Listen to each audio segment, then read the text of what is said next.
Salut à tous les amis, j'espère que vous allez bien. On se retrouve ce mardi 31 mars pour une nouvelle vidéo. Comme d'habitude, on va parler de beaucoup de choses.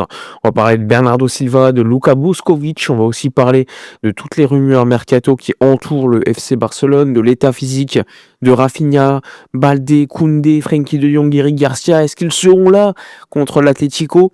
Vous allez tout savoir en écoutant et en regardant cette vidéo. Juste avant, n'hésitez pas à mettre un petit pouce pour soutenir le travail, à booster également la vidéo. Je tiens également à rappeler les gars, ce jeudi à 20h30, par là on sera en live pour faire une tier list des matchs légendaires du Barça. Donc on sera là, on sera pas tout seul. Je vais faire monter en live des personnes pour expliquer leur expérience par rapport à certains matchs. Bref, ça va être la folie. Soyez là ce jeudi en live sur Twitch et sur YouTube. Comme d'habitude, abonnez-vous sur YouTube, Twitch, mais également sur mon Instagram. Tous les détails en description de vidéo. C'est parti, on y va, on débute. Alors je vous l'ai dit, on parle d'abord des prochains dossiers. Donc il faut savoir d'ici quelques semaines, après la quart de finale de Ligue des Champions contre l'Atleti, le Pini Zahavi, l'agent d'Hansi Flick, a prévu donc de voir Deco pour prolonger définitivement le contrat d'Hansi Flick jusqu'en 2028. Donc c'est une excellente nouvelle pour le Barça. Et lors de cette réunion, il y aura plusieurs noms qui seront évoqués. Ça m'a été confirmé personnellement par l'agence de Pini Zahavi. Il y aura le nom de Luka Vuskovic, défenseur central de Tottenham, qui joue en ce moment en prêt à Hambourg, qui est très jeune, je crois qu'il a 18 ou 19 ans. Il y aura également sur la table des négociations le nom de Robert Lewandowski, et évidemment, il faudra écouter tout ce qui va se passer à ce moment-là. Alors, ce qu'on peut dire, c'est que comme je vous l'ai dit, Flick va prolonger jusqu'en 2028. Il y a un nom, c'est le nom de Luka Vuskovic, qui revient souvent en ce moment, déjà depuis un bon bout de temps, parce qu'il est lié à des grands clubs, mais surtout parce que son agent, c'est Pini Zahavi. Et qui dit Pini Zahavi dit le Barça souvent, qui est toujours très très proche. Alors c'est un jeune défenseur central, il ne viendrait pas en option numéro A, c'est pas une option numéro A pour le Barça, l'option numéro 1, vous le savez, ça reste Alessandro Bastoni, c'est l'option numéro 1 pour renforcer le poste de défenseur central gaucher. D'ailleurs, lui, je crois qu'il est droitier, donc ce n'est pas du tout par rapport à ce poste-là, c'est dans un cas précis, en cas de départ d'Andreas Christensen, ce qui n'est pas improbable, il faut le savoir. Christensen pèse dans les comptes près de 12 à 13 millions d'euros bruts chaque année, parce qu'il est arrivé libre, donc forcément, au niveau du salaire, c'est un peu plus élevé. Là, vous allez me dire, Vuskovic, ça va être compliqué, non? Eh bien, en termes de fair play, non, pas tant que ça, parce que comme je vous l'ai dit, Christensen, ça coûte 12-13 millions d'euros chaque année, mais un Vuskovic, si tu le signes par exemple à 40 millions d'euros, tu lui donnes un petit salaire et qu'il signe pour 5 ans, c'est quasiment équivalent en termes de fair play par rapport à un Christensen. C'est pour ça que je vous le dis, parfois on a l'impression que c'est compliqué, mais c'est pas si compliqué que ça. Alors évidemment, c'est pas la priorité ça reste Bastoni et renforcer le poste de défenseur, donc, de manière générale latéral, le 9, l'ailier gauche, mais attention, ça pourrait être un nom qui pourrait revenir dans le cas où Andreas Christensen ne continuerait pas. D'ailleurs, il n'a pas accepté encore pour le moment l'offre effectuée du Barça qui était très basse. Il y avait une réunion avec Deco et son agent il y a quelques semaines. L'offre était de 6 millions d'euros, donc divisé par 2, pardon. Et pour l'instant, ils n'ont pas accepté cette offre. Donc dans le cas où Christensen part, il ne va pas créer de fair play, mais il va te permettre de diminuer la masse salariale à hauteur de 12-13 millions d'euros, ce qui est quand même pas mal. Ensuite, il y a le nom de Lewandowski. Le Barça va lui proposer un an de contrat avec une baisse de salaire. Maintenant, à voir s'il va accepter. Vous le savez, ça sera un fixe qui sera très bas, avec des bonus par rapport au nombre de titres, au nombre de buts marqués, etc. Donc pas sûr qu'il accepte, sachant qu'il y a d'autres offres qui vont être très très élevées.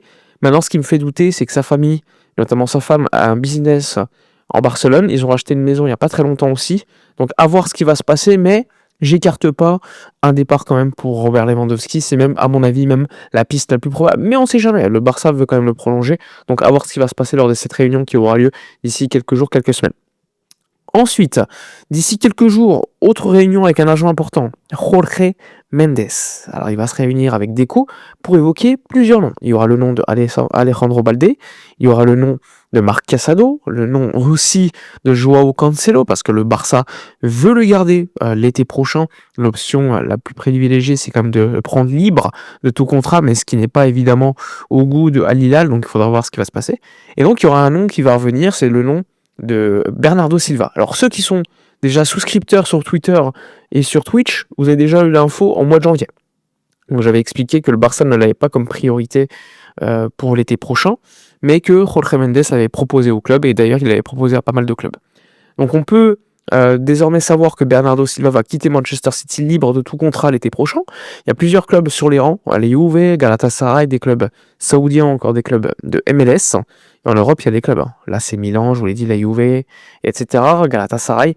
Et le Barça, pour l'instant, ne l'a pas comme piste prioritaire. Mais attention, en cas de départ l'été prochain au milieu de terrain, ne soyez pas surpris si le nom de Bernardo Silva revient, parce que comme vous le savez, c'était un nom qui chaque année, pendant 2-3 ans, il revenait constamment. Alors pas l'année dernière, mais je ne serais pas surpris que ça revienne encore une fois.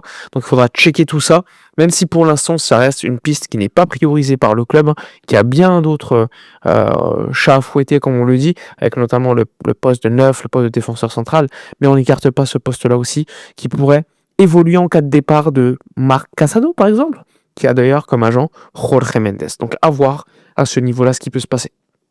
Ensuite, Rafinha. Alors l'état moral de Rafinha n'est pas au beau fixe.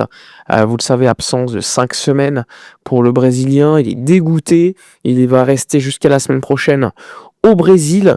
Il a déjà donc son préparateur personnel avec lui.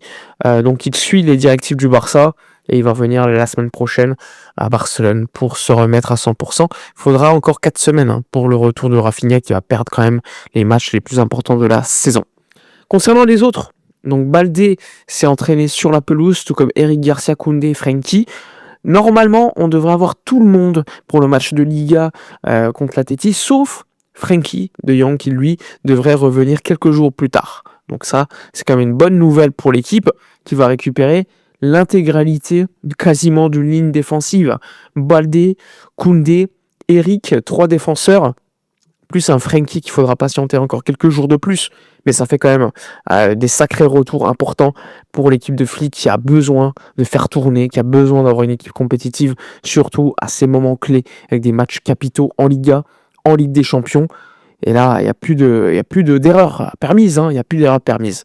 Donc il faudra être très sérieux face à cette équipe de l'Atleti, que ça soit en Liga, parce que je le rappelle, le Barça joue ce samedi en Liga. On sera d'ailleurs en live pour l'avant-match, comme vous le savez.